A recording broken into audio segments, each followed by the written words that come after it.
Et c'est justement de ça que le professeur Paulin va nous parler ce soir, de la question des divisions ou de l'union entre les pouvoirs spirituels et temporels dans les sociétés. Oui, d'une certaine manière, ce drapeau a quelque chose de tout à fait remarquable. Le symbole qui l'illustre, enfin il a plusieurs significations probablement, mais au moins une qui m'apparaît tout d'un coup, c'est que vous voyez conjoint dans les quatre coins les fleurs de lys du pouvoir qui sont les symboles de la monarchie en France, qui sont l'écusson de l'emblème de la monarchie en France, et le Sacré-Cœur au centre qui est le symbole du pouvoir spirituel. Ce drapeau unit le pouvoir temporel et le pouvoir spirituel, d'une manière non seulement qui est évidente d'emblée et qui comporte cette subtilité supplémentaire si vous regardez l'orientation des fleurs de lys, de symboliser non seulement l'union du spirituel et du temporel, mais la subordination du temporel au spirituel, puisque les fleurs de lys sont orientées vers le Sacré-Cœur comme leur centre.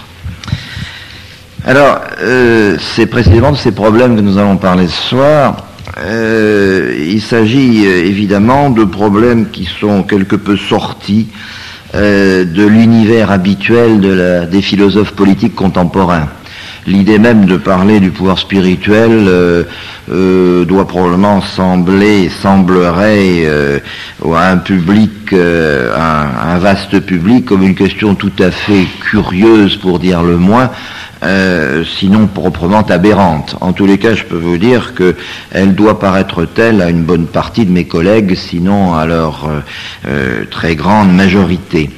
Et pourtant, je pense que les considérations sur le pouvoir spirituel, que la réflexion sur le pouvoir spirituel est une chose absolument nécessaire, cruciale, vitale, et que l'une grande partie des difficultés politiques, des difficultés qui traversent l'existence politique des sociétés contemporaines auxquelles nous avons pu faire allusion hier soir, tiennent à l'ignorance de ce problème crucial, à l'ignorance de la nécessité d'un pouvoir spirituel. Alors ce que je voudrais faire ce soir, c'est en abordant ce thème étrange et dont je pense que peu de mes collègues dans l'université, auxquels je pense que peu de mes collègues s'intéresseraient, je voudrais faire deux choses.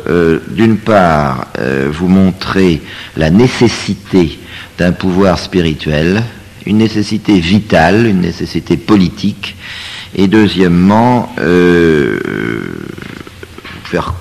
essayer très rapidement de donner quelques-unes des caractéristiques essentielles de ce pouvoir spirituel tel qu'il doit être pour répondre à sa fonction, c'est-à-dire en réalité pour assurer aux sociétés humaines leur existence naturelle, leur existence la plus conforme à ce qu'elle doit être.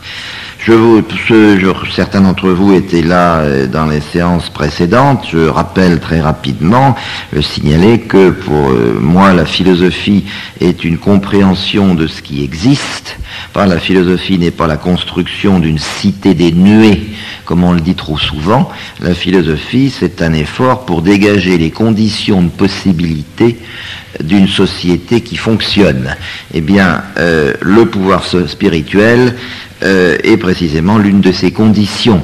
L'analyse philosophique est nécessaire pour dégager ce qu'il doit être, ce qu'il doit nécessairement être au sein d'une société qu'on peut appeler, si vous voulez, pour aller vite, naturelle. Alors, partons du plus général, partons de la problématique qui me paraît la plus accessible, la plus simple à comprendre. Le sujet de ce soir porte sur le pouvoir temporel et le pouvoir spirituel, ou les rapports, ou la nécessité du pouvoir spirituel et ses rapports avec le pouvoir temporel. Nous posons ce soir un problème politique, nous posons un problème de réflexion politique, et je crois que ce problème je retrouve des réflexions émises l'autre jour à propos du problème du fédéralisme. Je crois que le problème politique dans sa plus grande généralité, dans sa plus grande simplicité, consiste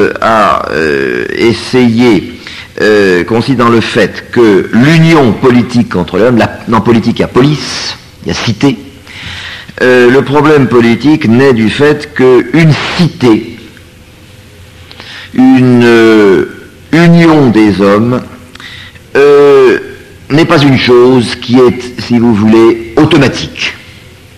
Une cité n'est pas une réalité spontanée.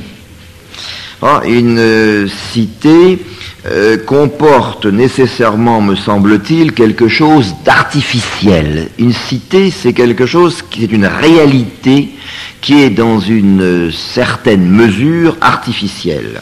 Vous pourriez me dire aussitôt, mais c'est la tradition dit depuis le XXe siècle exactement l'inverse. Est-ce que ça veut dire que, comme le disent tous les modernes, l'homme n'est pas un animal sociable ou n'est pas un animal sociable? Pas du tout. Quand je dis que, et c'est ça qui fait le problème politique, quand je dis que toute cité, la construction d'une cité comporte quelque chose d'artificiel, je n'entends pas dire, loin de là, que l'homme n'est pas fait pour vivre en société, car s'il n'était pas fait pour vivre en société, il n'y aurait pas non plus de problème politique. Son insociabilité serait définitive, et la question serait réglée.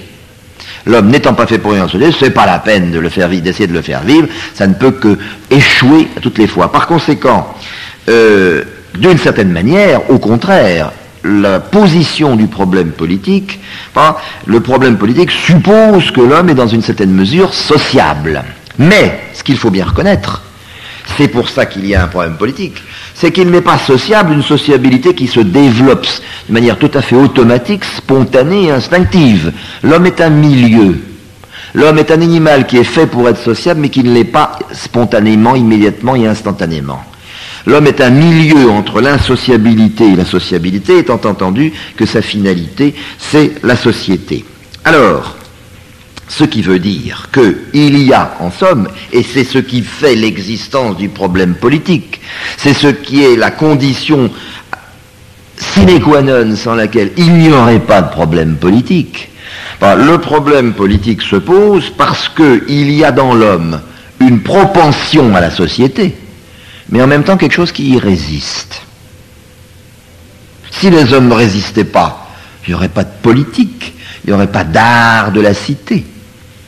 Et je vous ferai remarquer que, j'aurais pu dire tout il y a un instant déjà, que Aristote ne disait rien d'autre, malgré les apparences. Aristote qui dit l'homme est un zoon politikon, vous dit en même temps, attention, attention, le pouvoir du chef politique n'est pas le pouvoir du chef de famille. Le père a une autorité naturelle sur ses enfants, il peut y avoir une autorité naturelle du chef politique sur les hommes qu'il commande, mais ne confondons pas les deux. La famille est une entité absolument naturelle pour l'homme, la politique c'est une union de famille, la cité est une union de famille, et cette union n'est pas une chose aussi naturelle que la famille. Ce qui ne veut pas dire qu'elle ne l'est pas en même temps. Bon. Autrement dit, ce que je veux dire, c'est que, quelle que soit la période d'ailleurs de l'histoire intellectuelle de l'Occident que l'on considère, il me semble qu'on a toujours considéré, et les modernes encore plus d'ailleurs d'une certaine manière, c'est même ce qui rend le problème insoluble pour eux, mais enfin, même déjà dans la tradition classique, le problème politique, c'est, je voudrais reprendre ici les termes d'Aristote parce il me semble que c'est, je cite de mémoire, enfin c'est une idée, s'il le dit pas en une formule, il le dit en quelques pages, de toute manière. La politique est un problème parce qu'il s'agit de commander à des hommes libres. Il s'agit de faire obéir des hommes dont la nature est pourtant en même temps libre. Les hommes ne sont ni des esclaves ni des animaux qu'il faut forcer à obéir, ou qui obéissent spontanément, ou qui obéiraient comme des fourmis dans une société de fourmis. Les hommes sont l'un et l'autre L'homme est un milieu entre deux extrêmes, ce qui fait que, incontestablement, il y a une nécessité de pouvoir. La politique, c'est la reconnaissance, la réflexion politique commence parce que le caractère inéluctable, les journalistes aujourd'hui diraient incontournable, de la nécessité d'un pouvoir de l'homme sur l'homme est l'idée première, n'est-ce pas, qui préside à la réflexion politique. Alors, eh bien, une politique, la politique, c'est l'exercice d'un pouvoir. C'est l'exercice d'un pouvoir de l'homme sur l'homme. Mais vous comprenez d'emblée tout ce que je vais vous dire. Et les idées philosophiques sont à la fois, peuvent être exprimées en des formules très simples, mais les comprendre demande de grands discours. Mais d'une certaine manière, vous devez pouvoir deviner tout ce que je vais vous dire ce soir.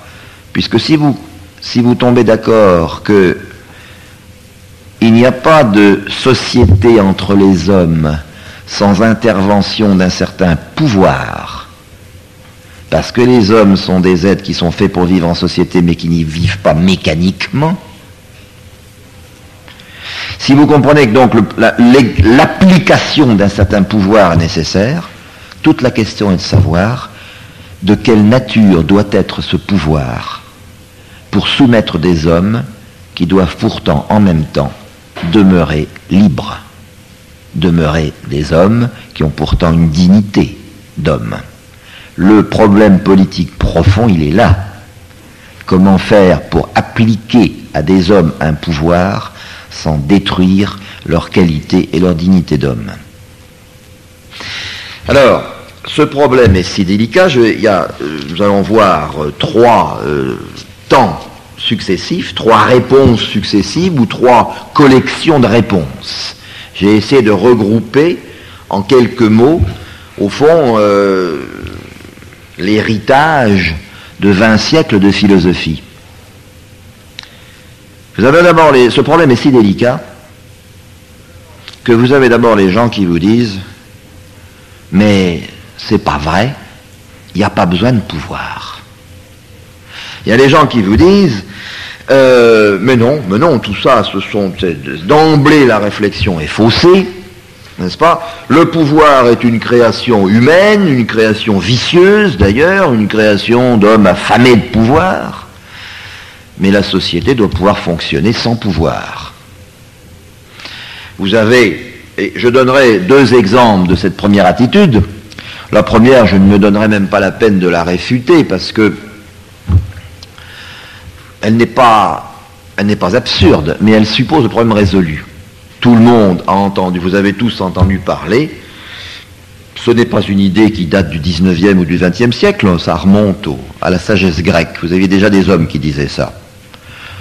Vous avez ce qu'on pourrait appeler, ça couvre aussi bien les révolutionnaires russes de la fin du 19e que les cyniques, que les sages du cynisme de l'Antiquité. Vous avez, au fond, l'attitude qu'on pourrait résumer, synthétiser sous le nom d'anarchisme. Les anarchistes sont des gens qui vous disent que les hommes peuvent vivre en société sans aucun pouvoir, sans qu'il soit nécessaire qu'un pouvoir les unisse.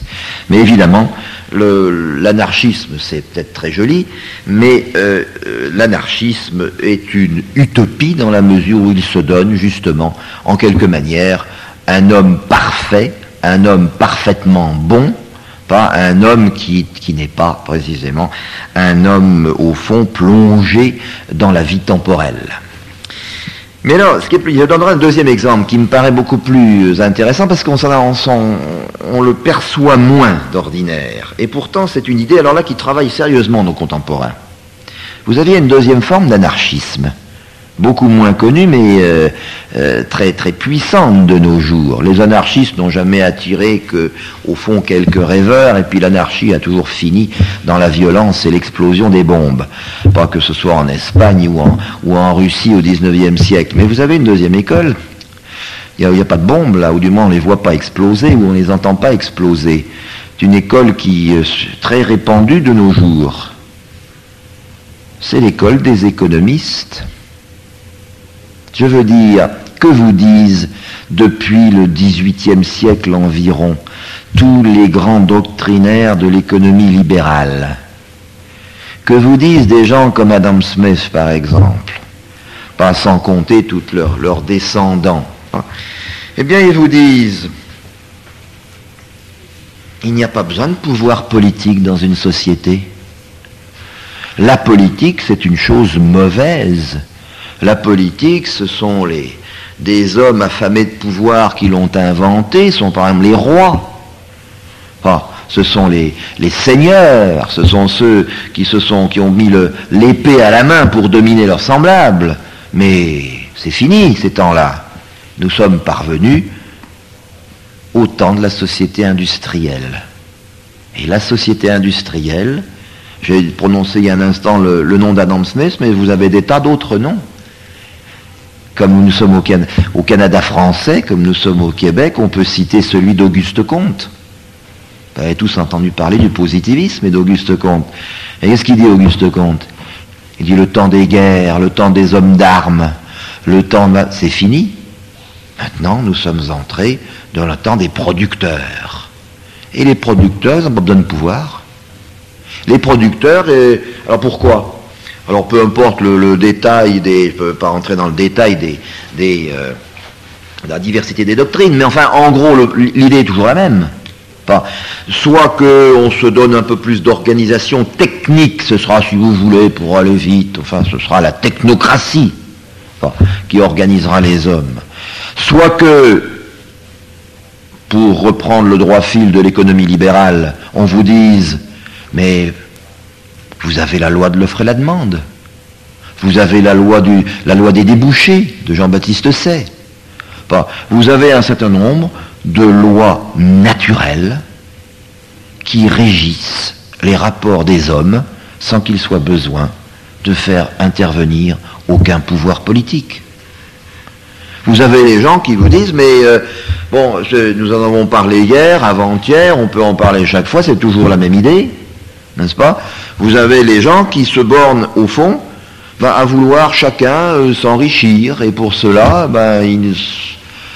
ils entrent dans des relations d'échange les uns avec les autres, et ces relations d'échange se nouent tout naturellement, et les lois de l'échange sont des lois naturelles. Vous voulez...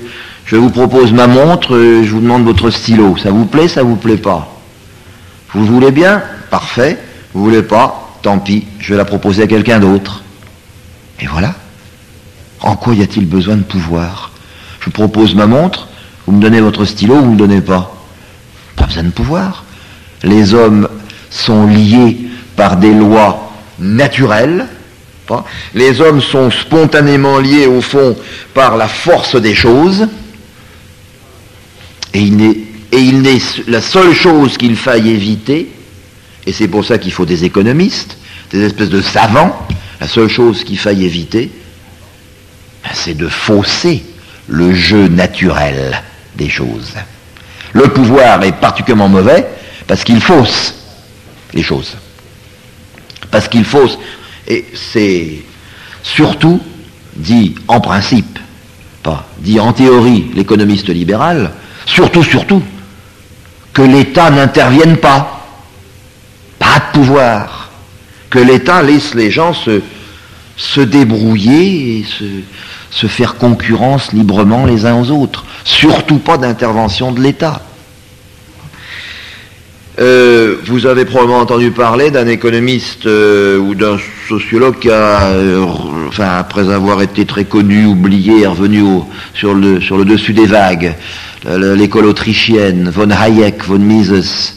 Bon, qu'est-ce qu'il vous dit? Je me souviens d'avoir lu il y a quelques années encore, d'avoir retrouvé von Hayek. Qu'est-ce qu'il vous dit?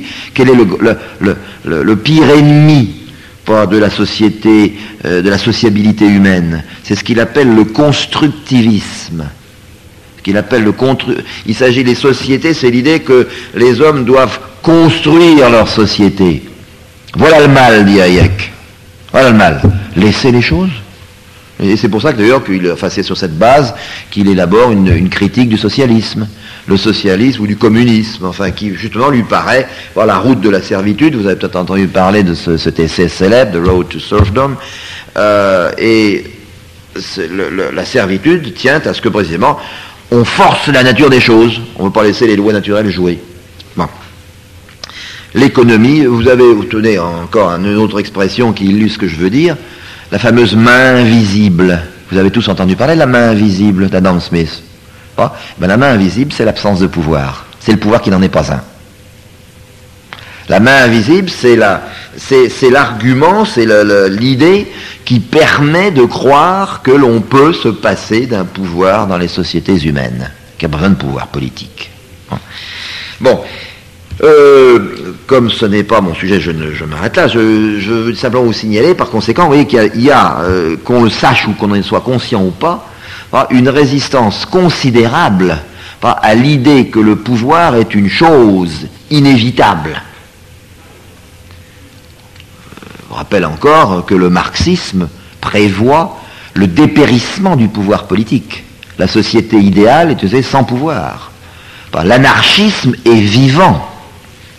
Bon. Je ne perdrai pas beaucoup de temps à critiquer la doctrine ou l'attitude. Je me bornerai simplement, si vous voulez, un argument critique, à dire que tout ça, encore une fois, c'est comme l'anarchisme pur et dur, comme l'anarchisme pur et simple, c'est très joli. Seulement, malheureusement, pour la validité de cette doctrine, il se trouve que l'homme a la capacité de tourner les lois naturelles en question. Vous savez très bien que l'un des schémas, l'un des principes, l'une des conditions de base du fonctionnement d'un système libéral, c'est, entre guillemets, la concurrence pure et parfaite. Le système marche si les hommes demeurent, si vous voulez, dans un état d'équilibre réciproque à peu près égal. Mais chacun n'a évidemment qu'un souci, c'est de détruire l'équilibre pour profiter de sa force. En somme, vous savez tous qu'en je l'ai déjà dit l'autre jour, je crois, en 1910 ou 11, les États-Unis ont éprouvé le besoin de promulguer des lois antitrust, des lois anti-monopole. Le monopole, c'est précisément l'effet du détournement de la loi naturelle par la liberté humaine. Là encore, on a affaire à une vision purement utopique et en réalité, finalement, et ça c'est ce que j'ai dit hier soir, n'est-ce pas, finalement, cet état de non-pouvoir apparent, cette manière d'écarter le politique, n'est-ce pas, cette volonté d'en prononcer la mort, aboutit à quoi? Aboutit à instaurer des relations de force entre les hommes, des relations de force que plus rien ne règle, parce que précisément, ou alors que, justement, qui sont réglés par une intervention sans cesse grandissante de l'État dans le détail de l'activité économique individuelle, parce qu'on s'aperçoit que cette activité laissée à elle-même aboutit à une forme de guerre des hommes contre les hommes, n'est-ce pas? Bon, alors, voilà la deuxième attitude. Il y a encore une troisième attitude, là je peux passer très vite aussi, je me borne au squelette, je me borne à l'idée principale. Il y a une troisième attitude, des gens qui ne veulent pas de pouvoir. Vous la connaissez, on s'en aperçoit pas non plus, là aussi c'est assez bien, mais c'est au fond l'idée première de la doctrine, et on va voir réapparaître une idée dont j'ai parlé hier, avant-hier, dont je parle toujours, n'est-ce pas, mais sous un angle légèrement différent, avec un éclairage légèrement différent. Il y a une autre idéologie qui sévit de nos jours, et qui est une idéologie d'exclusion de tout pouvoir. C'est la démocratie. La démocratie est un système qui prétend éliminer en réalité tout pouvoir. Partout, dit Rousseau, quand il commence le contrat social, l'homme est né libre et partout il est dans les fers. Le contrat social, c'est un moyen de lever les fers. La démocratie prétend être un système qui permet à une société d'exister sans application du pouvoir politique. Il s'agit, je l'ai cité, la formule de Rousseau, j'y reviens parce que pour ceux qui n'étaient pas là, le problème du contrat social, dit Rousseau, c'est de faire en sorte que les hommes, en s'unissant à tous, n'obéissent qu'à eux-mêmes et demeurent aussi libres qu'auparavant. Il n'y a pas de pouvoir. La démocratie tout entière a pour idéal l'anarchie. En réalité, l'idéal de notre époque, c'est l'anarchie. L'économie, la démocratie sont les dimensions essentielles de notre époque, et ces deux idéologies, ces deux attitudes combinées ont pour fin l'une et l'autre l'exclusion du pouvoir. Bon, je n'ai pas besoin, ou du moins je pourrais développer ce thème longuement, je me borne à signaler que de même que pour l'économie, l'illusion est complète pour la démocratie. La démocratie, système qui prétend libérer les hommes, les a servis en réalité. Et la démocratie, qui est un système où en principe les hommes sont appelés à se gouverner eux-mêmes, instaure en réalité un pouvoir de plus en plus oppressif, un pouvoir de plus en plus astreignant, un pouvoir de plus en plus terrifiant de certains hommes sur d'autres, ceux qui sont au pouvoir, ceux qui détiennent le pouvoir dans une société démocratique, et ce pouvoir est astreignant et terrifiant. Je vais bien employer l'adjectif à dessein. Pourquoi est-il terrifiant? Parce qu'il est pire que tous les autres pouvoirs que les sociétés humaines ont pu connaître, parce qu'il est réputé être le pouvoir de tous. Il est réputé n'être le pouvoir de personne. Les gens qui sont au pouvoir peuvent tout faire, parce que ce n'est pas eux-mêmes qui commandent, ils sont les délégués du peuple. Ils ne sont que la volonté du peuple. Autrement dit, n'importe quel crime est d'emblée et avant même son application est légitimé, parce que l'individu qui le commet est validé, avalisé par la volonté populaire. Je ne sais pas ce qu'il en est au Canada, mais je peux vous dire qu'en France, et qu'ailleurs en Europe en général, en Italie, dans tous les pays démocratiques, depuis quelques années, il s'est développé une corruption tellement fantastique qu'on a fini par s'en apercevoir, mais cette corruption a été étalée au grand jour, et au fond, rien ne se passe, rien ne change. Vous avez des voleurs qui gouvernent, des voleurs qui sont, je pourrais vous montrer des documents juridiques qui mettent en accusation le chef de l'État français, le président de la République, qui l'accuse d'avoir détourné de l'argent. C'est un document établi par un juge, par un magistrat français. Rien ne se passe. Et pourquoi rien ne se passe? Parce que le pouvoir de cet homme n'est pas le sien, c'est le pouvoir du peuple. On peut tout faire, on est couvert d'avance. On ne peut pas être un criminel, puisqu'on est la volonté du peuple. Autrement dit, et je reviens à mon propos, évidemment, cette absence de pouvoir est un leurre. Cette absence de pouvoir introduit en réalité un pur et simple tyrannie. Alors, deuxième point. Si on considère que dans ces conditions, le pouvoir est nécessaire, et qu'en tous les cas, il est inévitable, nous sommes parvenus au point, on va dire, ben voilà, on a proposé des théories, elles ont cessé de se réaffirmer. En réalité, des théories sont évidemment d'une faiblesse insigne et révèlent elles-mêmes leur propre faiblesse très rapidement dès qu'on cherche à les appliquer. Alors le pouvoir est nécessaire. Alors, je reviens à ma question. La politique, ça consiste à faire obéir la politique, c'est l'application d'un pouvoir, c'est l'exercice d'un pouvoir qui consiste à faire obéir des hommes sans cesser de leur reconnaître une capacité à la liberté, sans attenter à leur dignité. Alors à ce moment-là, et alors là, ça devient plus intéressant, le problème se transforme.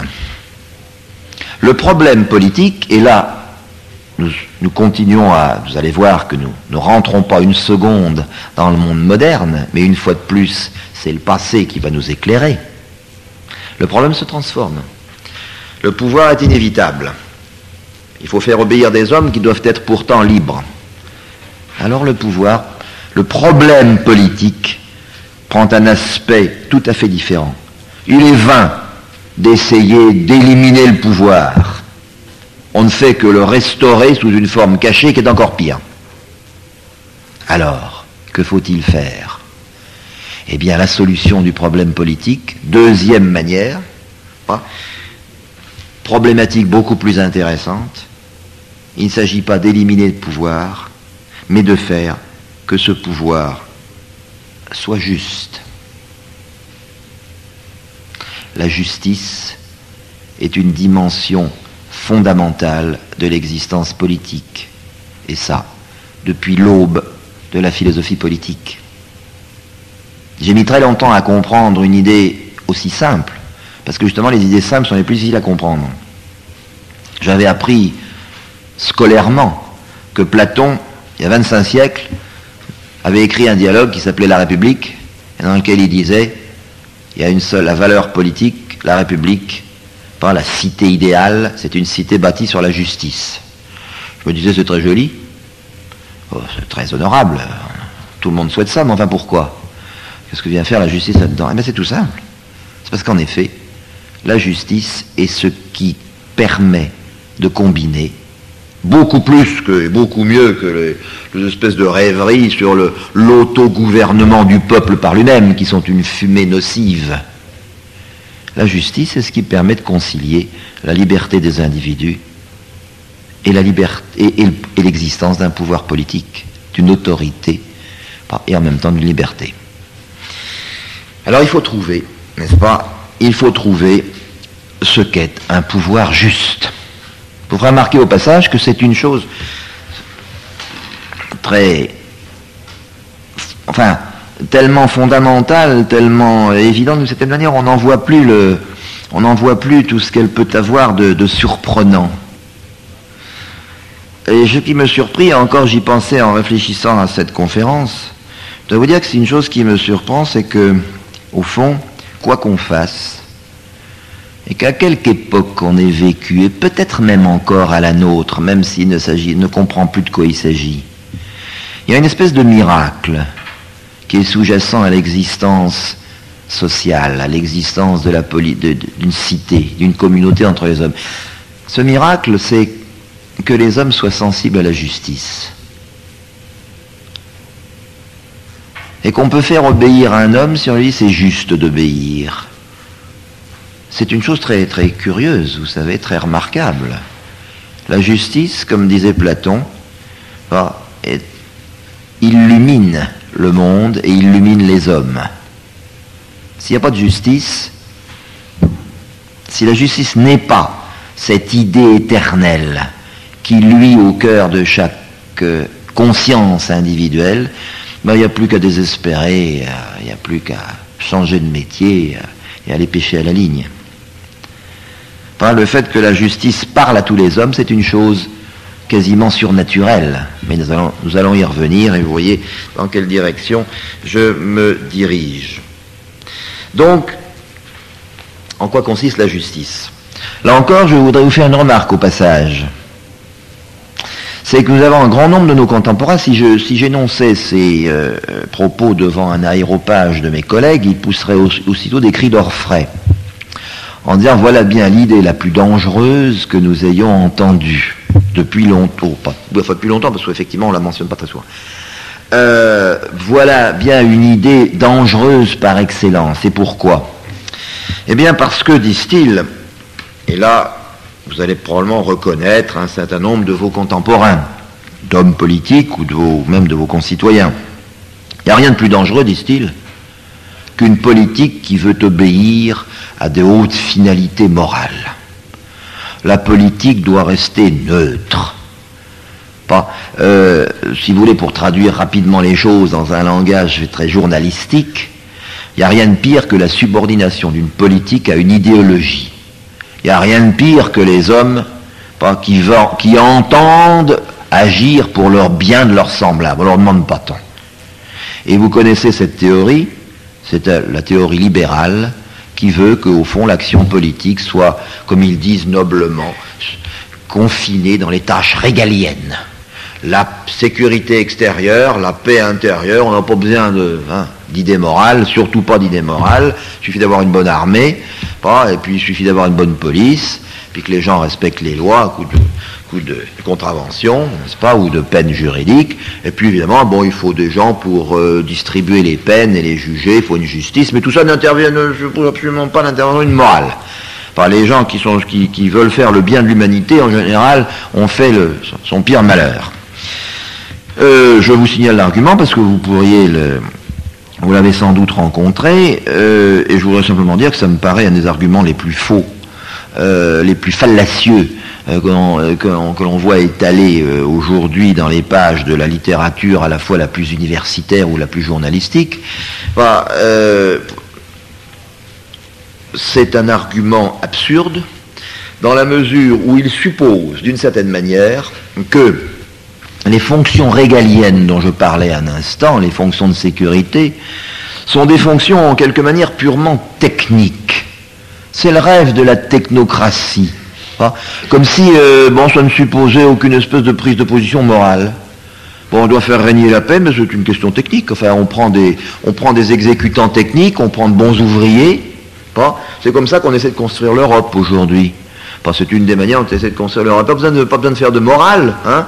Il suffit de prendre des techniciens, des gens qui sont formés dans les bonnes écoles, et puis ils feront régner la paix, ils feront régner l'ordre, ils donneront les lois qu'il faut pour assurer le développement économique. La prospérité économique se développera sur ça. Bon, là encore, nous sommes en plein rêve, n'est-ce pas? Et de même que l'exigence de pouvoir ne peut disparaître, l'exigence de justice ne peut non plus disparaître. Car tout simplement, la technocratie est un autre leurre. Il n'y a pas des décisions purement techniques. Toute décision, c'est l'application d'un pouvoir. L'exigence de justice, l'exigence de moralité ne peut pas cesser d'être, tout simplement, parce que le politique n'est pas... parce que le pouvoir ne peut pas disparaître du politique. Toute décision politique est une décision qui impose un certain comportement à d'autres hommes.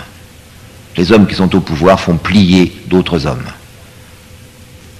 Et ils ne peuvent pas les faire plier au nom de règles purement techniques parce qu'ils ne peuvent pas ne pas exercer un pouvoir.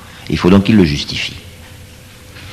Bon, je ferme la parenthèse, cette idée peut parler, pour moi ça me paraît très intéressant parce que je sais que c'est un des grands dogmes de ceux qu'on peut appeler, si vous voulez, les modérés. Le modérantisme politique s'enracine dans cette attitude. Et ça me paraît une attitude essentiellement fausse. Vous avez dû vous faire traiter souvent, monsieur l'abbé, de fanatique. Eh bien, l'accusation de fanatisme, provient de ce genre entre autres, de ce genre de milieu. Qu'est-ce que nous avons besoin, n'est-ce pas, de considérations autres que purement techniques? Nous n'avons pas besoin de l'intervention de grandes idées. Ceux qui veulent appliquer des grandes idées sont en général des sectaires, des gens fermés, des gens étroits qui veulent imposer leurs idées. Nous ne voulons pas d'idées. La politique peut se passer d'idées. C'est faux. La politique ne peut pas se passer d'idées. Et quand on lui retire les bonnes idées, la mauvaise monnaie chasse la bonne. Et à la place d'idées, vous avez l'idéologie. Et alors là, effectivement, c'est mauvais. Mais le contraire de l'idéologie,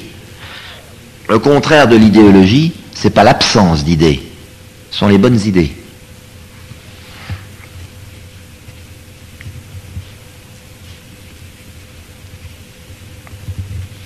Excusez-moi, mais ça m'a donné une idée au passage, je la note pour une autre.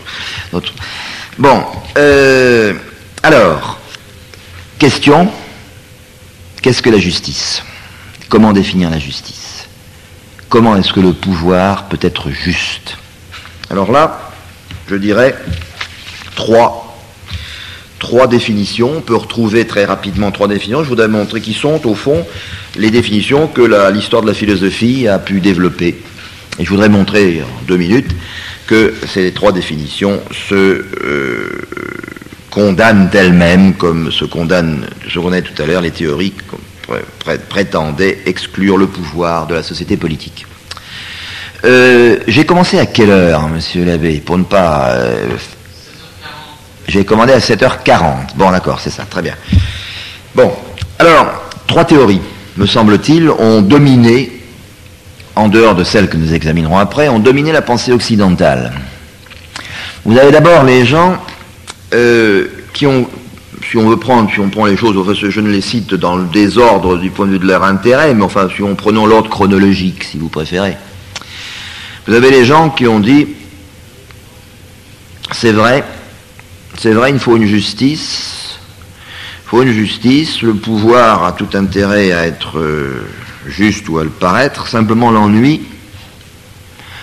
c'est que cette justice, on ne sait pas très bien où elle est. En tous les cas, moi je la vois pas.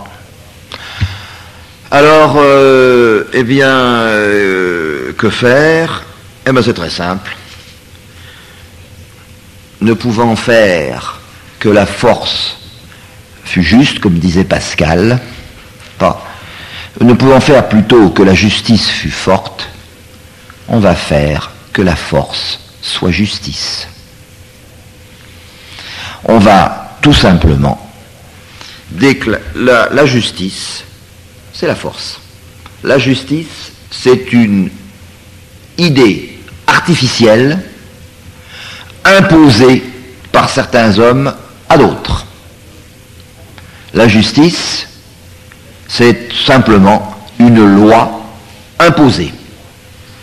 Vous allez me dire, mais c'est une idée extraordinaire, enfin personne n'a jamais dit ça, c'est complètement absurde. Mais c'est pas vrai, je vais vous donner quelques exemples. Caliclès, Thrasymach, Calvin, Bodin, Pascal, Machiavel, pour prendre quelques exemples. Caliclès, Thrasymach, c'est le plus évident. Vous connaissez les dialogues de Platon. Ce sont des sophistes qui vous disent qu'il n'y a pas de justice. La justice n'est pas une idée naturelle, c'est une idée artificielle. Alors d'où elle vient? Eh bien, dit Caliclès, c'est bien des Thrasymach, il vient de la force. Il y a un type qui est plus fort que d'autres, et puis la justice, c'est la loi du plus fort. Idée scandaleuse, peut-être, mais la continuez à défendre. Machiavel vous dit, qu'est-ce que c'est que le machiavélisme? C'est l'idée qui veut, oh les hommes aiment bien la justice, ils voudraient bien, mais personne ne sait ce que c'est. Alors, il faut un prince, il faut un homme qui ait l'habileté de faire passer ses actes, de faire passer ses règlements, de faire passer, disons, pour conforme à ce que les hommes croient en général être la justice, sans savoir trop bien de quoi il s'agit. Il faut un condottiere, il faut un prince, n'est pas pour imposer.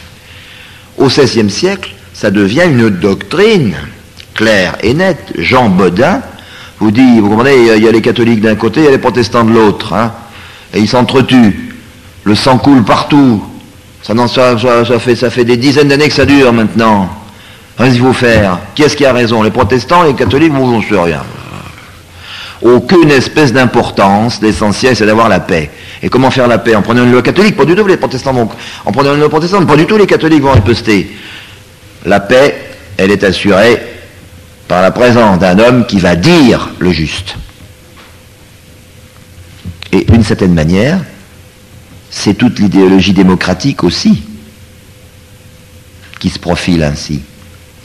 Parce que précisément, la volonté générale va dire ce qui est vrai, ce qui est faux, ce qui est juste, ce qui est injuste. Hein? Et il n'est pas jusqu'au catholique peu orthodoxe qui est Pascal, qui ne vous disent dans les pensées, la justice, vous savez, vous connaissez peut-être, vous avez ces pensées célèbres, justice d'un côté de l'eau, injustice de l'autre, justice ici, n'est-ce pas, et injustice là-bas. Pascal vous dit, de toute manière, la justice, c'est pas une chose humaine. Alors la justice, c'est tout simplement la convention locale, et la convention locale, l'important, c'est qu'elle soit appuyée sur une capacité de punir, appuyée sur la force. Pascal fait l'apologie de la force pour avoir la paix. Et en l'occurrence, il fait l'apologie de la force parce qu'il était calviniste. Et le calvinisme conduit également à une même théorie de la justice. Vous voyez que c'est une idée qui a parcouru le monde. Il est évident. Philosophiquement ne tient pas. Il n'y a pas besoin d'en faire le procès. Voilà, il est évident que c'est purement simplement, voilà, il est possible en effet que la force arrive à régner, mais alors à ce moment-là, si la force suffit à instaurer les relations entre les hommes, si les hommes sont, si vous voulez, suffisamment peu humains pour être menés par la schlag, ou par le knut, comme des animaux, alors bon, ben c'est pareil, il n'y a plus qu'à plier. Ben. Bon, deuxième hypothèse, qu'est-ce que c'est que la justice? Alors, je mentionne pour mémoire, il y a les gens qui vous disent la justice, c'est le résultat d'une situation. Je veux dire, en un mot commençant, on va réapparaître les économistes. Je me souviens d'avoir une discussion avec un économiste fort connu contemporain, et je vous la retrace rapidement parce qu'elle est très instructive. Nous nous sommes battus parce que, moi je lui disais, il y a un juste prix, vous comprenez, en économie. Et il me disait non, le juste prix c'est le prix du marché. Il n'y a pas de différence entre le marché et le prix de l'offre et de la demande. Et je disais, ah non, le prix de l'offre et de la demande, si vous persistez à dire que le juste prix c'est celui qui résulte de l'équilibre, ben vous êtes bon pour, c'était un économiste libéral naturellement, vous êtes bon pour le socialisme. Ça, il n'a jamais compris, il a considéré que j'étais une espèce de passéiste, d'amoureux de société qui n'est révolue, et que décidément je n'étais pas bien fort. Mais pourtant, il est bien clair que l'exigence de justice ne peut être satisfaite par simplement l'idée que la justice, c'est ce qui résulte du rapport spontané des forces individuelles. Et c'est pourtant ce qu'affirme l'économie. Alors il y a une troisième théorie, la justice. Et ces deux premières sont critiquées par la troisième. Évidemment, l'échec des deux premières est tellement évident qu'apparaît la troisième, et vous la connaissez aussi. Qu'est-ce que c'est que la justice? On vous dit, mais la justice, oui, c'est très important. Très important, il faut une justice dans les relations humaines. Mais la justice, elle vient d'où?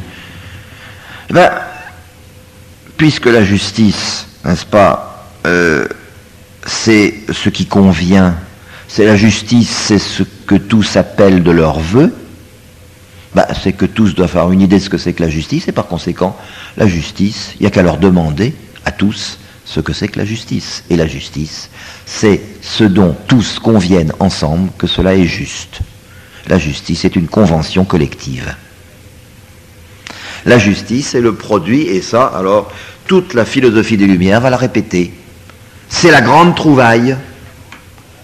C'est la grande trouvaille du XVIIe et du XVIIIe siècle. Qu'est-ce que c'est que la justice? Personne n'en sait rien, mais on pourrait peut-être se mettre d'accord sur ce qui est juste. Mettons-nous d'accord et la question est résolue. Nous voulons tous être traités justement. Eh bien, entendons-nous sur la manière dont nous voulons nous traiter les uns les autres. La justice, c'est le produit d'une convention passée entre tous les hommes, c'est le produit d'un contrat. Et tous les contractualistes vous disent, les hommes deviennent justes ou injustes en entrant en société. La justice n'existe pas avant la société. La justice n'existe qu'en société. Le problème paraît merveilleusement résolu. On a trouvé une justice qui satisfait tout le monde. Oui, seulement en réalité, et là nous retombons sur nous retrouvons une idée dont j'ai déjà parlé les jours passés, c'est toujours la même. En réalité, cette conception de la justice ne satisfait personne. Elle satisfait tout le monde sur le papier. Sur le papier, oui. Mais en réalité, elle ne satisfait personne. Parce que, si vous voulez, ou plutôt, elle évolue, elle se désagrège, elle se transforme elle-même en une conception de la justice qui ne satisfait personne. Pourquoi? Parce que la justice, dans ces conditions, ça consiste pour tout le monde à être traité justement, pas à être traité équitablement. Tout le monde veut être traité comme tout le monde, ou plutôt, à ce moment-là, il y a une ambiguïté considérable. La justice consiste-t-elle à ce que les égaux soient traités également? Mais les inégaux inégalement? Ou est-ce que la justice consiste pour tous, quels qu'ils soient, à être traités de la même manière? Est-il équitable de traiter de manière différentielle des gens qui sont différenciés, ou est-il équitable de traiter de la même manière n'importe qui, n'importe comment, dans n'importe quelle circonstance? Est-ce que la justice est relative à ce que sont les individus, ou si vous préférez, est-ce que l'égalité est égalité entre égaux et inégalité entre inégaux, ou est-ce que la justice ou l'égalité consiste dans l'application mécanique et arithmétique d'un traitement identique à tous les individus quels qu'ils sont?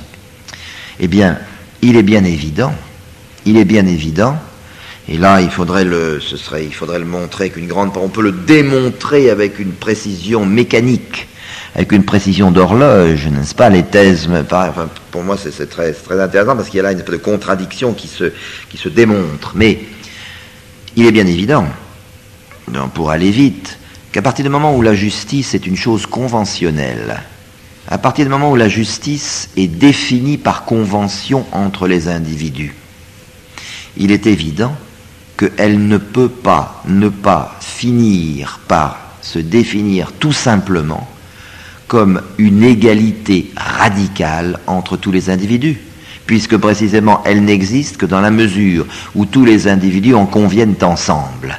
La justice qui suppose le contrat suppose l'égalité des contractants, et supposant l'égalité des contractants, elle ne peut pas ne pas aboutir à faire qu'ils considèrent que seul est juste un traitement appliqué également à tous les hommes, dans quelles que soient leurs circonstances ou leur inégalité éventuelle.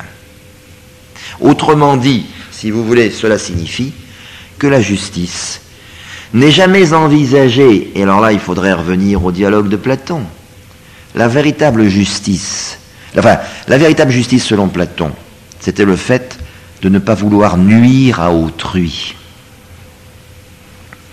Dans la conception moderne et contractuelle de la justice, s'agit-il de ne pas vouloir nuire à autrui? Pas du tout. Il s'agit de ne pas être traité différemment d'autrui.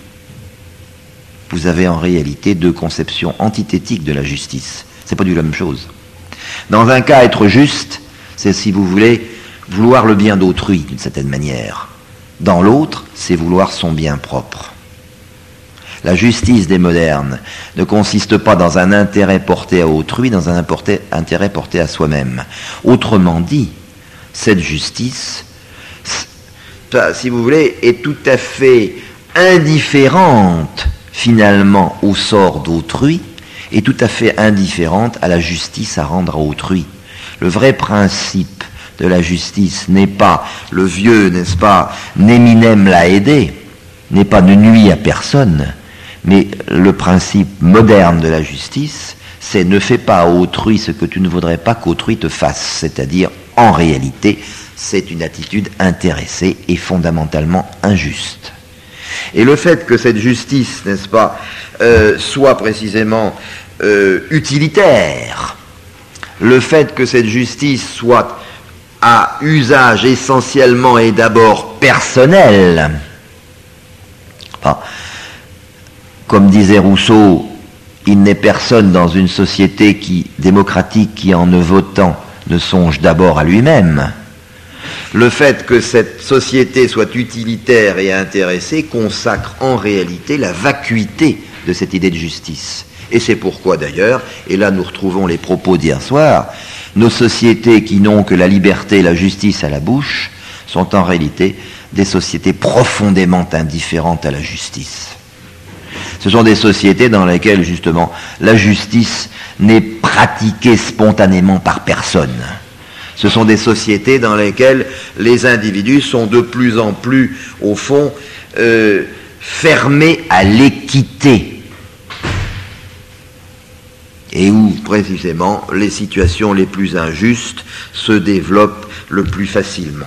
Alors, ce que je veux dire par là, c'est que finalement, ce n'est pas cette justice-là qui peut servir de fondement à la légitimation du pouvoir politique. Le pouvoir politique peut se parer des plumes de la justice, mais pas de sa réalité. Il s'agit de trouver un pouvoir qui soit juste. Ce n'est pas dans cette justice qu'il peut se fonder, pas pour dire que, parce que au fond, tout le monde sait très bien ce qu'il en est. Tout le monde sait très bien que cette réciprocité, que c'est la réciprocité qui est le fondement, pas qui est le ciment de cette société. Tout le monde sait bien que c'est l'intérêt personnel. Quand un homme politique vous dit on va réaliser la justice, tout le monde au fond sait très bien que c'est un discours politique et qu'il ne peut pas en réalité vouloir la justice qu'il proclame vouloir défendre. Tout le monde le sait, et c'est pour ça qu'en réalité, les hommes politiques sont si peu crus. C'est pourquoi que leurs discours sont si creux, et c'est pourquoi ils ont si peu d'écho. Parce qu'en réalité, au fond d'eux-mêmes, au fond de soi, personne n'est dupe. Alors, eh bien, il faut en arriver par conséquent à une meilleure définition de la justice. Le pouvoir est inévitable, la justice aussi. Alors où est-elle ? Où est-elle, la justice ? Eh bien, voyez-vous, et là, je pense que peut-être on aurait pu intervertir l'ordre des conférences, parce que nous allons retrouver, mais je vais le creuser un peu plus, des idées qui auraient été en fait nécessaires pour le traitement du problème du fédéralisme. Mais en réalité, la solution, elle est sous nos yeux. Et elle peut pourquoi faut-il que d'une manière ironique et amusante, c'est la démocratie elle-même qui nous montre le chemin. C'est l'idéologie démocratique elle-même qui donne un indice de ce qu'il faut faire. Pourquoi ? Parce que la démocratie, c'est un système qui idéalement veut éliminer le pouvoir. Mais en même temps, c'est un système qui, c'est le problème de Rousseau, c'est la constitution d'une volonté générale, c'est une idéologie qui cherche à construire un pouvoir quand même, puisqu'elle se rend compte qu'il en faut bien. Bon. Donc, c'est une société c'est une idéologie qui se méfie du pouvoir. Et qui se méfie du pouvoir parce que elle pense que le pouvoir ne peut appartenir légitimement à aucun homme. La démocratie ne veut pas du pouvoir politique parce qu'elle pense que dans les mains d'un homme, il est nécessairement mauvais. Parce qu'elle pense que un homme qui dispose d'un pouvoir est, comme le disait déjà Platon, un homme nécessairement méchant. Tout homme puissant, disait Platon, est nécessairement méchant. Et c'est profondément vrai. La démocratie a une idée là qui est une idée parfaitement classique, contrairement aux apparences. Le pouvoir est une chose trop dangereuse pour appartenir à un homme. C'est la vieille tradition occidentale, et la démocratie retrouve cette idée. Alors où est-ce qu'elle se trompe ? Ben, vous l'avez compris. Ayant affirmé, comme Platon, comme saint Thomas, comme n'importe quel philosophe de la tradition classique, ayant affirmé que le pouvoir était mauvais entre les mains d'un homme, qu'est-ce qu'elle fait ? Elle le donne à tous. Elle pense que le pouvoir va changer de sens simplement en étant retiré des mains d'un seul homme pour être confié théoriquement à la collectivité. Elle pense que le pouvoir devenu collectif va cesser d'être mauvais. Et c'est là l'erreur. Le pouvoir qui est mauvais entre les mains d'un homme est mauvais entre les mains d'une collectivité parce qu'elle est humaine. Le pouvoir est mauvais aussi bien entre les mains de plusieurs hommes qu'entre les mains d'un seul, parce que ce sont tous des hommes. Et vous avez ainsi la solution. Où est le pouvoir juste ? Où est le pouvoir ? Il n'y a aucune raison, n'est-ce pas, que le pouvoir ait changé de nature quand on multiplie ses détenteurs. C'est ça l'illusion démocratique. C'est que le pouvoir a changé de nature simplement parce qu'on en a multiplier à l'infini les détenteurs théoriques. Et c'est d'ailleurs totalement absurde que, bien entendu, cette détention théorique reste purement théorique. Bon. Par conséquent, si le pouvoir juste ne peut être exercé par des hommes, il n'y a de pouvoir juste qu'exercé par des agents qui ne soient pas purement humains.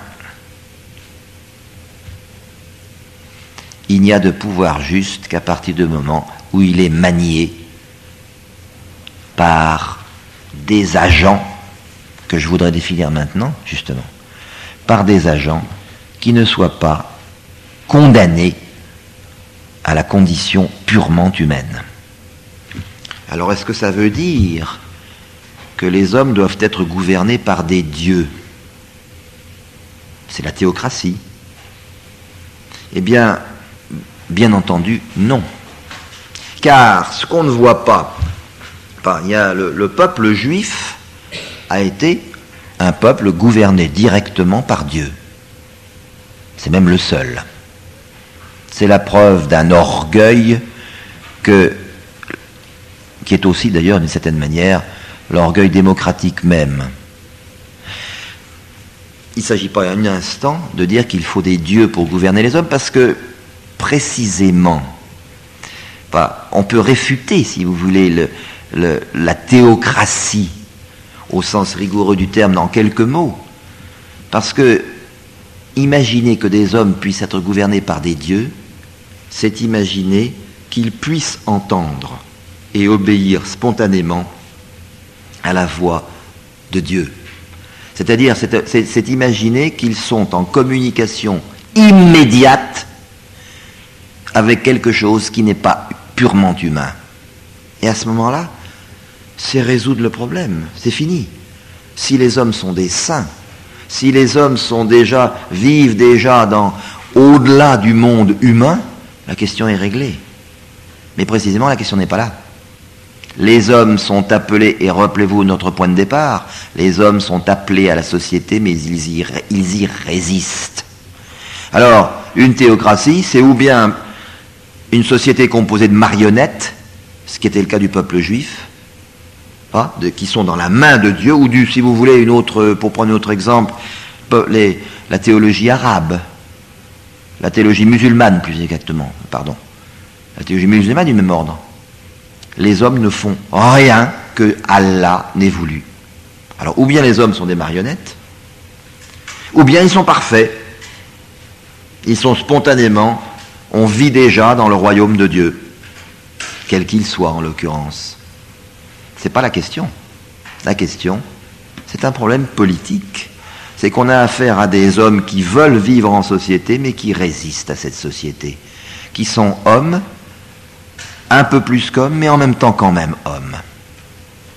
Alors vous comprenez la solution, il ne s'agit pas une seconde de défendre l'idée théocratique. Il s'agit de quoi alors? Il s'agit simplement de dire qu'une société humaine ne peut fonctionner que si elle comporte dans son sein des hommes qui, soit des hommes et pas des dieux, mais qui, par une partie d'eux-mêmes, soient plus que des hommes, c'est-à-dire par des hommes qui ont d'une certaine manière accès à quelque chose qui soit plus qu'humain, ou si vous préférez.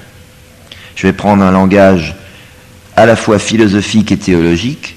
Dans le langage philosophique, je dirais que une société bien ordonnée est une société qui doit être gouvernée par des hommes capables de savoir, au-delà de l'humain, ce qui est le modèle de toute humanité. C'est le philosophe roi de Platon. Le philosophe roi de Platon, c'est un homme qui est un homme, mais qui est en même temps plus qu'homme, parce que par son savoir, il accède à une réalité surhumaine. Et le langage chrétien va retrouver et amplifier cette image, et au contraire, accentuer de manière plus frappante peut-être encore que Platon. Parce que chez Platon, au fond, finalement, il y a une césure entre les hommes et les philosophes rois, n'est-ce pas? Alors que le christianisme va, au fond, permettre une continuité plus humaine, la doctrine chrétienne va affirmer qu'il y a dans toute société ordonnée des hommes qui disposent d'un savoir qui n'est pas humain, qui ne peut pas être humain, parce que sinon on retombe dans la case précédente. On retombe dans la problématique précédente. Ce savoir ne peut pas être humain, et par conséquent, en quoi consiste-t-il ? Eh bien, j'arrive, me semble-t-il, philosophiquement, rationnellement, à une idée théologique. Un savoir qui ne peut pas être élaboré de manière humaine, mais qui est pourtant à la disposition des hommes, ou du moins de certains, c'est ce qu'on appelle une révélation. Et j'en arrive à cette idée que toute société humaine ordonnée suppose comme son fondement et sa condition de possibilité l'existence d'un savoir révélé dont certains hommes soient les gardiens. Il me semble avoir défini l'existence, la nécessité d'un pouvoir spirituel. Qu'est-ce que c'est, n'est-ce pas, qu'un pouvoir spirituel, sinon précisément un pouvoir exercé au nom d'un savoir qui n'est pas un savoir humain, et qui est par définition, qui ne peut être élaboré par des hommes, qui ne peut pas être démocratique, si vous voulez, et qui par conséquent vient d'ailleurs. Je veux dire que je retrouve ainsi, non pas une idée extraordinaire, mais une idée qui a été celle de toute la philosophie depuis 24 siècles, et qui a été celle, j'ajouterais même, spontanément vécue par toutes les populations primitives telles que les ethnologues ou les ethnographes les écrivent. Une des idées de la tradition occidentale les plus fortes, c'est que tout pouvoir comporte quelque chose de sacré. C'est qu'il y a dans le pouvoir que les hommes, il ne peut pas y avoir de pouvoir des hommes les uns sur les autres sans que celui qui détient ce pouvoir soit en quelque manière investi d'une sacralité qui le tire, qui lui fait dépasser l'ordre de l'humain. Les chefs de toutes les sociétés primitives sont des prêtres. Le pouvoir est toujours sacré.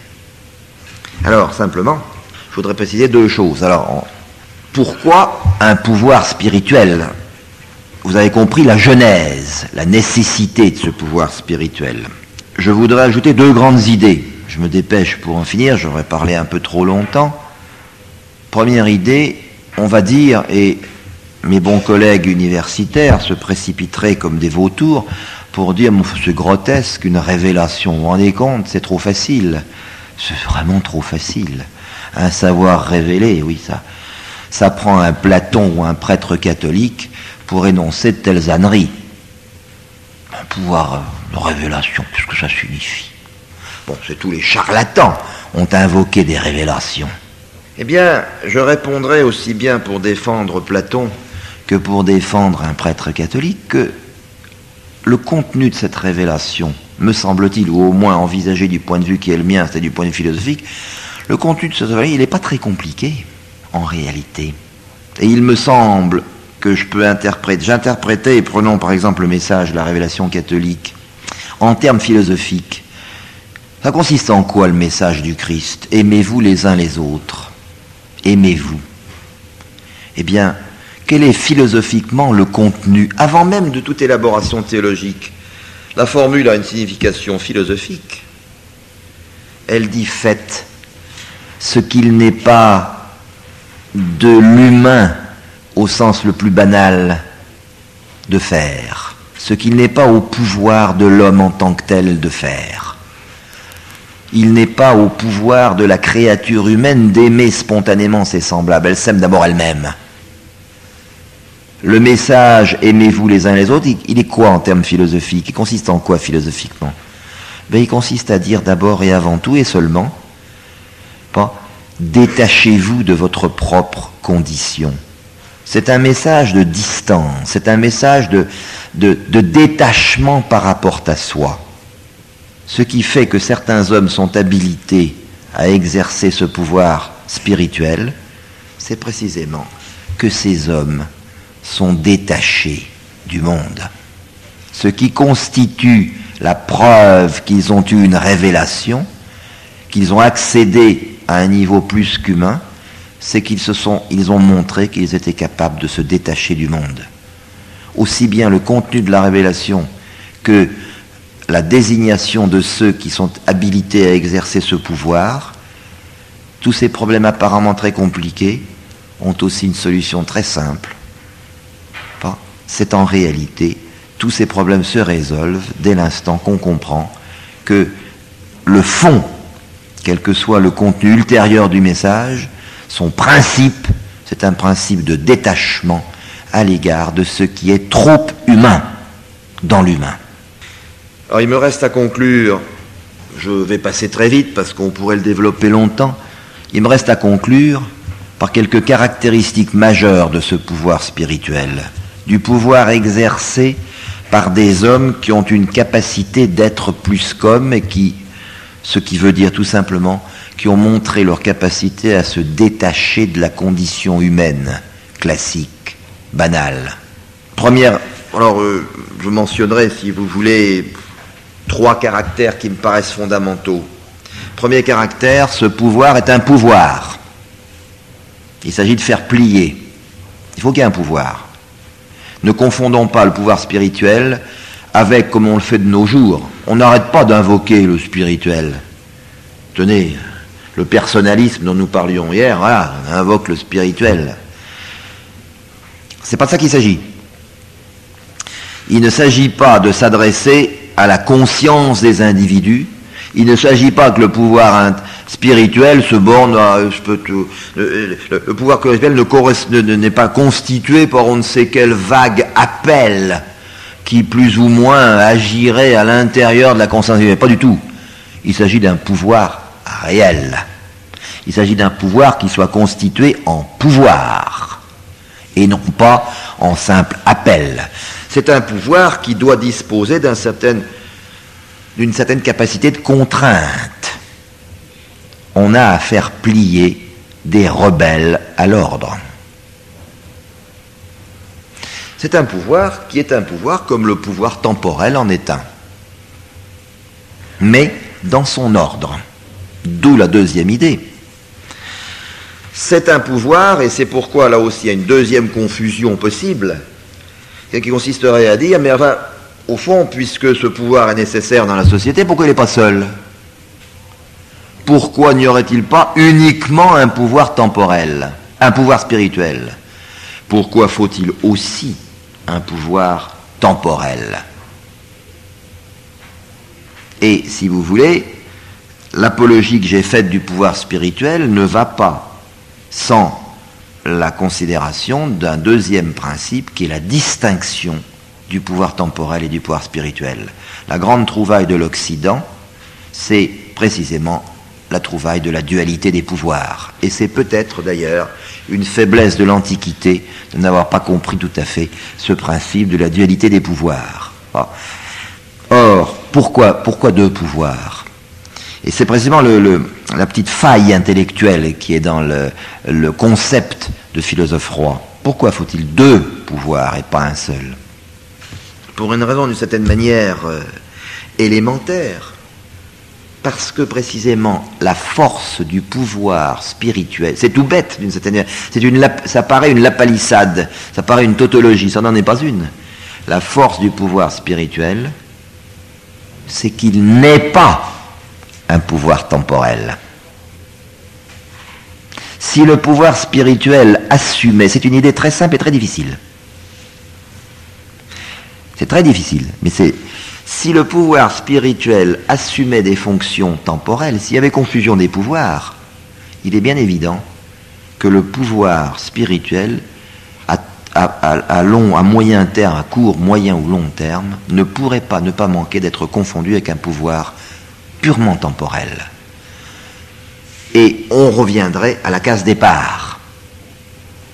Le problème, c'est qu'il faut qu'il y ait un pouvoir qui porte sur l'humain, mais qui ne soit pas humain. Sa force tient à son détachement du monde. La force de ce pouvoir tient à ce qu'il est d'une certaine manière un pouvoir, mais un pouvoir impuissant selon les modalités habituelles de la puissance du pouvoir temporel. C'est un pouvoir dont la puissance n'est pas de l'ordre de la puissance temporelle. Autrement dit, la grande invention, le coup de génie de la chrétienté, c'est d'avoir, et il faut reconnaître des hommes très curieusement, un homme comme Auguste Comte l'avait très bien reconnu. Le coup de génie de la chrétienté, c'est d'avoir distingué le pouvoir temporel et le pouvoir spirituel. C'est d'avoir fait en sorte que le pouvoir suprême soit un pouvoir d'homme qui n'ait aucun pouvoir temporel d'une certaine manière, mais qui ne laisse pas, comme tel, d'avoir un pouvoir, mais d'un autre ordre. La distinction entre le pouvoir temporel et le pouvoir spirituel est une des idées les plus difficiles de la doctrine, et c'est pourtant une des idées les plus cruciales. Il ne peut exister de société viable que s'il existe un pouvoir juste. Ce pouvoir juste est un pouvoir spirituel. Ce pouvoir spirituel ne prend pas la place d'un pouvoir temporel, mais se superpose à lui et s'organise par rapport à lui, et c'est ça qui fait que le système marche. J'ajoute évidemment, au cas où l'idée, parce que la confusion est trop facile, distinction ne veut pas dire séparation. Et c'est ça mon troisième point, troisième caractéristique de ce pouvoir nécessaire au fonctionnement de toute société humaine. Ce pouvoir spirituel, ce pouvoir de justice par excellence, est un pouvoir qui n'abroge pas le pouvoir temporel, qui ne tend pas à prendre sa place, sinon par erreur, mais c'est un pouvoir qui en même temps ne délaisse pas le temporel. Distinction ne veut pas dire séparation. Et là encore, troisième idée, très difficile aussi. C'est un pouvoir dont la force réside dans le fait qu'il n'est pas intéressé par le temporel comme tel. C'est pour ça qu'il peut être juste. La justice consiste dans la possibilité de voir les choses d'une manière non humaine. Mais cette distinction ne doit pas être comprise, ce qui est l'erreur classique du monde moderne, comme une séparation. Vous auriez d'un côté le monde spirituel, pensez ce que vous voulez, croyez ce que vous voulez, ça vous regarde, l'essentiel c'est que ça ne se voit pas à l'extérieur. C'est le principe de la tolérance. Eh bien, confusion, la distinction n'est pas séparation. Le pouvoir spirituel s'intéresse par nature, mais à sa manière, au monde temporel, pour la raison à la fois élémentaire et très difficile à comprendre. Ça demande des volumes entiers, et toute la prédication chrétienne depuis saint Paul a essayé de faire comprendre cette idée élémentaire et pourtant horriblement difficile, que c'est le même homme qui vit temporellement et qui est appelé à vivre spirituellement. Et par conséquent, le pouvoir spirituel qui le fait se dépasser ne peut pas ne pas s'intéresser à un temporel que pourtant, d'une certaine manière, il est fait pour dépasser. C'est la prédication de saint Paul. Rendez à César ce qui est à César et à Dieu ce qui est à Dieu, parce que précisément, les deux hommes sont distincts sans pourtant cesser d'être un.